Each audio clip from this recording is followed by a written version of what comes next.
seems to be an awful lot of sad stories in the news today, and there are thousands missing. Does anybody care? We built a channel where we talk about those faces. Talking News. Debbie. Cassie Barnes has still not been found, and it's been 2 years since her case first hit the spotlight. Breaking. Chattanooga and Middle Valley both behind bars. Sarah Galloway was found. She wasn't found alive. What happened to Sarah Galloway? It's too heartbreaking to share. Children are still missing. Children like Dorsey. You're in shame. You just got away with it. Welcome to Talking News. Hello everyone. My name is Debbie. We use big stories to push little faces. Hello everyone. Welcome to Chasing a Murder Talking News. Please take a moment to subscribe, hit that notification bell. Also, don't forget to hit that like button. So we learned about one of the cases that we've been following, the Kristen Smart case. We got some good news on that case, and for her parents, this must be amazing news because their daughter, Kristin Smart, who was a Cal Poly student back in 1996, went to a party.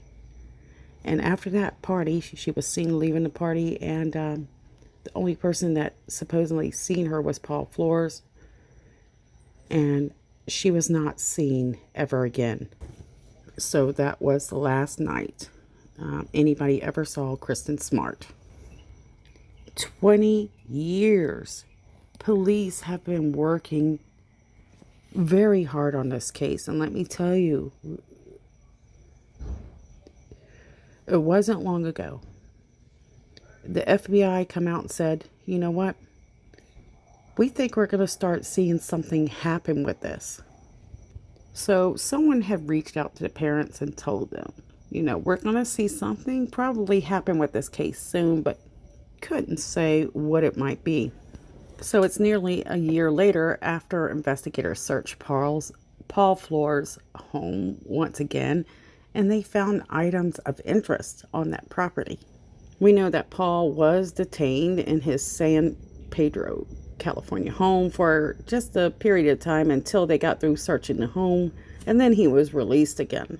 So Paul must have felt that once again he had gotten away with whatever he had done, allegedly. While Kristin Smart, her face continued to be on billboards and on podcasts, her family never gave up on Kristin, and neither did the police.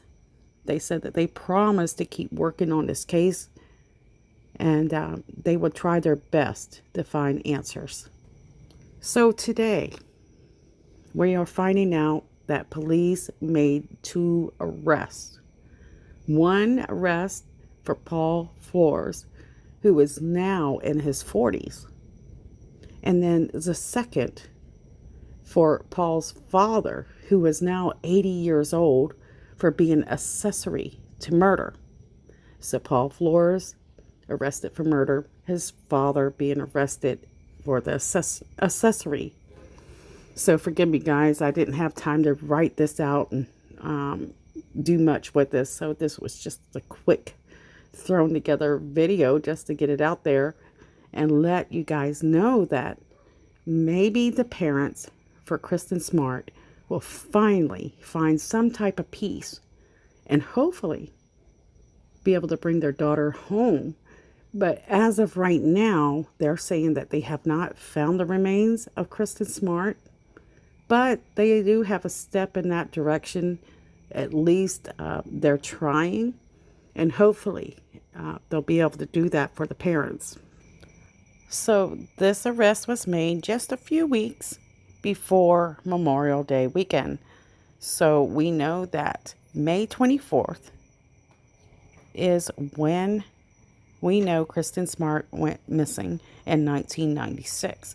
Here we are in 2021, just a few weeks shy to that anniversary and date that she went missing. So I am very excited for the parents because a lot of people felt, I mean, after all these years, you know, was this going to ever happen? So at the time that Kristin Smart went missing, a lot of people were wondering if she might have been drugged. So tonight, Kristen went missing. A few students found her passed out on the lawn. And so they were talking about who was going to take her back. And so a student named Paul Flores actually volunteered to take her back to her dorm, making him the last person to see her.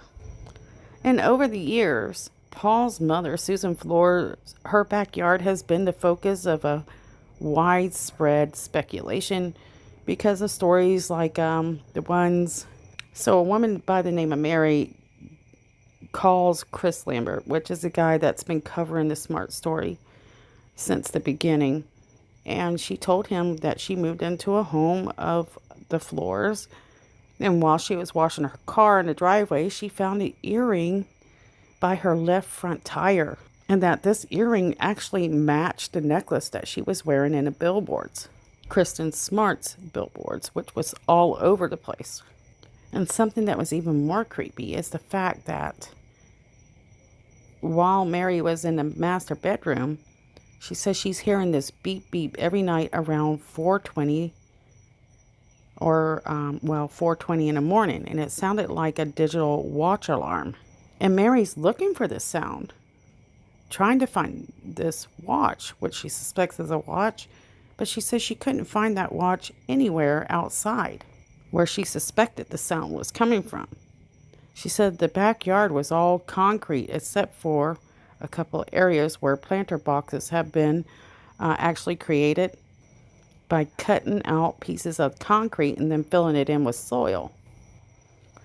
She told Lambert that after several months, the beeping actually stopped. So they believe that meant that the batteries probably went dead and that the object that was beeping hadn't been there very long. And a lot of people were wondering, why didn't they just dig it up and look? Well, definitely they should have had the police there. They at least record the beeping. Now, they might not have been able to search this property without a warrant, but you would have thought that if Mary would have called the police, maybe they could have stood there and heard this beeping themselves, so that later on, maybe in the future, they could use this as a way to obtain a warrant. So one thing very interesting is if a watch was buried in that yard for some reason, how long would it work in the dirt? Well, I guess it considers how much it rains in the area, which I haven't had time to look into. Maybe whatever it was put into something a little bit hollow with some sort of protection from moisture for at least a time. I guess they'll be able to compare what time she went to her classes. She can talk to roommates, see what time she usually got up, and see if perhaps that alarm would fit her schedule. But I don't know what they're going to do with that, or if anything ever become of that. But that was something that was always interesting to me with this case. So Paul Flores, now 44 years old, last person seen with Kristin Smart, was taken into custody by the San Luis Obispo. I had trouble with that one. Obispo County Sheriff. And they actually had a conference Tuesday afternoon, so that was later on today. We know that Paul Flores' father, 80 years old, Reuben Flores, was arrested as an accessory at his home too. So search warrants are sealed so that to protect the case, so that no one could find out or disclose what evidence led to the arrest. And again, they still have not found her remains as of now, but they say that we continue to focus on finding her. And they say that they focus on finding her remains regardless of any court action. You know, the parents did speak out, which I'll go over another time. But it's late tonight, and I just kind of wanted to get something out there and to share with you guys just how about this great news that many people are excited to hear about. So many of us have been waiting for this to happen, and many of us 20 years. So, if you're following a case and you feel like it's just not going anywhere, as long as you hear police say that we continue to work on this case, maybe there's a chance. And it can come many years later. So it gives a lot of hope to a lot of people. Anyways, guys, I love you guys. Miss you guys. I'm still working on the series. It's a lot of work because there's a lot of research. And I'll be putting that up soon. I just got to learn when to cut off the research. So, love you guys. See you guys soon. Bye.